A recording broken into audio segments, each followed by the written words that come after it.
इतनी अल्लाह के फजल से उसमें जुर्रत नहीं है, ना हलाकी, वो अवाम में बाहर नहीं निकल सकता। जो उसकी हरकतें हैं, जब तक जिंदा है मुनाजरा कर ले, 10 लाख रुपए इनाम देता हूँ। मेरे सामने कुरान पाक ऊपर से पढ़ के, जहाँ से मैं कहूँ पढ़ के दिखा दे, और किसी भी इल्मी मौजू के ऊपर मुकालमा कर। आज भी चैलेंज मौजूद है। वो भी अब मुसलमानों के अंदर अपने आप को क्लेम करता है, मुसलमानों का कोई ग्रोथ तुझे ओन करता है। ये तो ऐसा बदबख्त आदमी कहता है सहाबा से ज्यादा जुल्म मेरे साथियों के ऊपर हुआ। मिर्ज़ा जहलमी के ऊपर आपके बहुत ज़्यादा क्लिप्स हैं और आपने उसको अहले सुन्नत में छुपा और हाफ़िज़ी करार दिया है। तो असल में आपके ख़्याल में मिर्ज़ा जहलमी की हकीकत क्या है?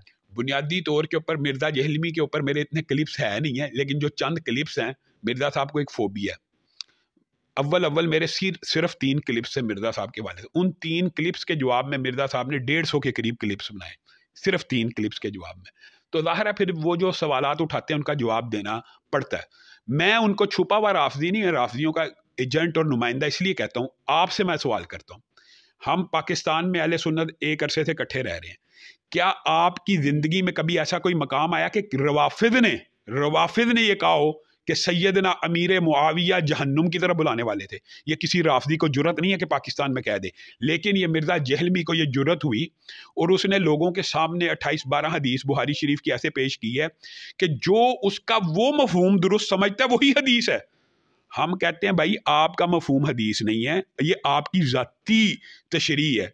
वो ये कहता है कि सैयदना अमीर मुआविया का गिरोह जहन्नुम की तरफ बुलाने वाला था। एक हदीस से वो ये अखज़ करता है, हदीस के ये अल्फाज ही नहीं है। हदीस के तो अल्फाज हैं कि अम्मार को जो गिरोह फिया बागिया कत्ल करेगा, उस फिया बागिया के हवाले से है। अब उसने इस फिया बागिया का इतलाक हजरत अमीर मुआविया के गिरोह पे किया और फिर कहा जहन्नुम की तरफ बुलाने वाला था। अब आप मुझे बताएं, आपसे मैं सवाल करता हूँ, क्या सैयदना हसन रसूलुल्लाह के जो नवासे हैं, जन्नत के सरदार नहीं है? रसूलुल्लाह ने कहा था ये मेरा बेटा सैयद सरदार है, ये मुसलमानों के 2 अजीम ग्रोहों में सुलह कराएगा। ये भी बुहारी ही की तो हदीस है। अब मुझे आप बताएं कि क्या सैयदना हसन ने जहन्नुम की तरफ बुलाने वाले ग्रोह के अमीर के हाथ के ऊपर बैत की, उनसे सुलह की जो जहन्नुम की तरफ बुलाते रहे? और फिर हजरत अली की जिंदगी के अंदर जंग सफीन के बाद हजरत अली जिंदा रहे हैं कि नहीं? हजरत अली का और सैयदना अमीर मुआविया का वो अरसा और उसके बाद हजरत हसन की खिलाफत, उसके बाद हजरत हसन का उनसे सुलह करना, अगर जहन्नुम की तरफ बुलाने वाला गिरोह था तो आपके तो इमामों ने उनसे सुलह कर ली। तो सुलह हसन जो है ये इनके गले का एक कांटा है।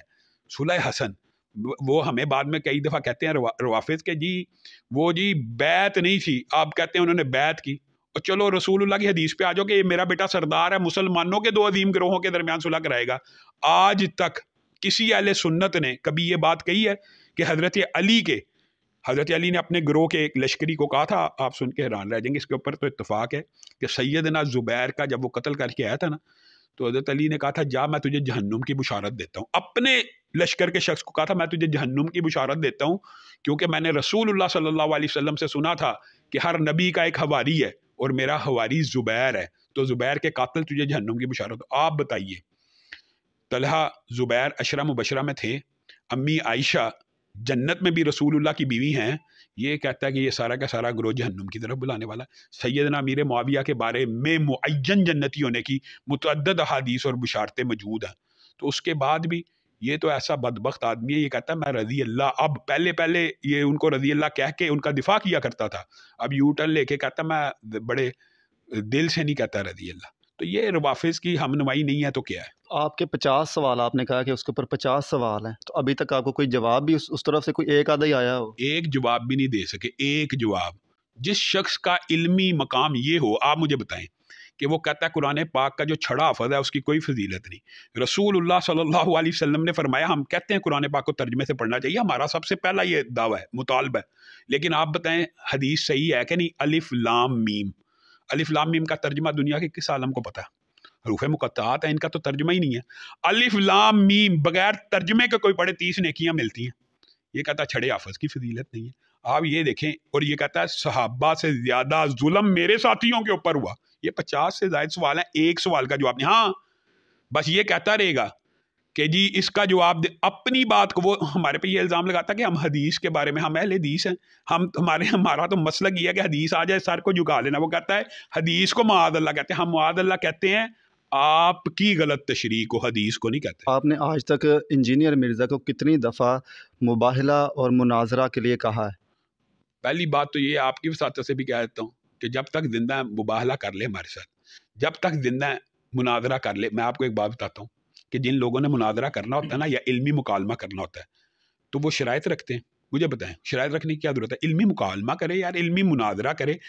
20 سے زائد مرتبہ متعدد پلیٹ فارمز کے اوپر، ٹویٹر کے اوپر، فیس بک کے اوپر، یوٹیوب کے اوپر اس کو کہا ہے بھائی ابو یحییٰ نور پوری کے سامنے بیٹھ جائے، میرا بھائی ہے، مناظرہ کر لے. اور اس کی ڈیمانڈ بھی اتنی چھوٹی ہے، وہ کہتا ہے میں 10 لاکھ روپے انعام دیتا ہوں، میرے سامنے قرآن پاک اوپر سے پڑھ کے، جہاں سے میں کہوں پڑھ کے دکھا دے، اور کسی بھی علمی موضوع کے اوپر مکالمہ کر لے تاکہ لوگوں کے سامنے اس کی حیثیت واضح ہو جائے. مباہلہ آج بھی چیلنج موجود ہے.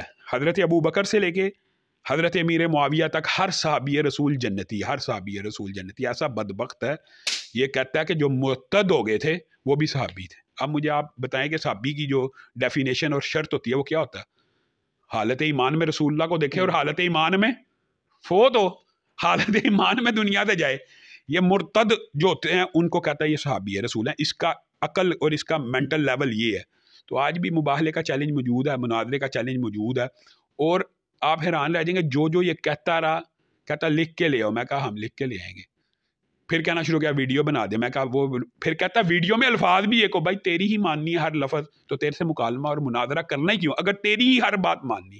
اور پھر کہتا ہے یہ بھی لکھ کہیں ویڈیو کے اندر کہ اس کی ہار فلانے کی ہار ہوگی. میں نے اس کو یہ بات پھر جواب دیا تھا، میں نے کہا یار تو بھی تو بتانا تیری ہار کس کی ہار ہوگی. تو بھی اب مسلمانوں کے اندر اپنے آپ کو کلیم کرتا ہے، مسلمانوں کا کوئی گروہ تجھے اون کرتا ہے. اس کے جواب میں یہ کہتے ہیں جی دیکھیں مجھے میرے خلاف تمام مسلمان مسالک ہو گئے ہیں، یہ میرے لیے قابل فخر بات ہے. یہ بد نصیبی اور بدبختی مرزا غلام احمد قادیانی کے بعد مرزا جہلمی کے حصے میں آئی ہے کہ تمام مسالک کا کوئی بھی مسلک کا عالم اس کو اون نہیں کرتا. پھر میں نے کہا نہیں کرتے تو روافض سے لکھوا لے، وہ بھی نہیں کرتے تو یہی لکھ دے کہ میری شکست ابلیس کی شکست ہے. بھائی کسی طرف تو آ. اچھا، ان کا ایک کلپ دیکھا ہے جس میں یہ آپ کو شاید دھمکی دے رہے ہیں، انڈائریکٹلی یا ڈائریکٹلی کہہ رہے ہیں کہ ادارے اور جو ایجنسیاں ہیں وہ میرے ایک اشارے کی منتظر ہیں اور آپ جیسے لوگوں کو مسنگ پرسن میں وہ ڈال دیتے ہیں. تو اس کے خلاف کیا آپ نے کوئی کارروائی نہیں کروائی؟ بنیادی طور پہ اس کے اوپر مقدمہ درج ہے FIA کے اندر حضرت امیر معاویہ کے توہین کے اوپر، اور FIA میں یہ اس وقت مطلوب ہے. انشاءاللہ جلد یہ قانون کی گرفت میں ہوگا. لیکن جو اس نے دھمکیاں لگائی ہیں کہ یہ تو اداروں کو سوچنا چاہیے کہ ان کا نام پہلے استعمال کرتا رہا کہ میں آپ کو مسنگ پرسن بنوا لوں گا. سیدھی اس نے دھمکی لگائی. اتنی اللہ کے فضل سے اس میں جرت نہیں ہے، نہ اخلاقی، وہ عوام میں باہر نہیں نکل سکتا. جو اس کی حرکتیں ہیں آپ کے سامنے آپ آئے ہیں، میرے ساتھ ہزاروں لاکھوں لوگ مل رہے ہوتے ہیں، میں ہر روز عوام میں ہوتا ہوں. وہ صرف اپنے گھر سے باہر نکل کے دکھا دے جس قسم کی ہردہ سرائی اس نے کی ہے، اس کو اپنی کرتوتوں کا بڑی اچھی طرح پتا ہے. پھر پہلے اداروں کی دھمکیاں لگاتا رہا، آج کل اداروں کو دھمکیاں لگا رہا ہے. اندازہ کریں.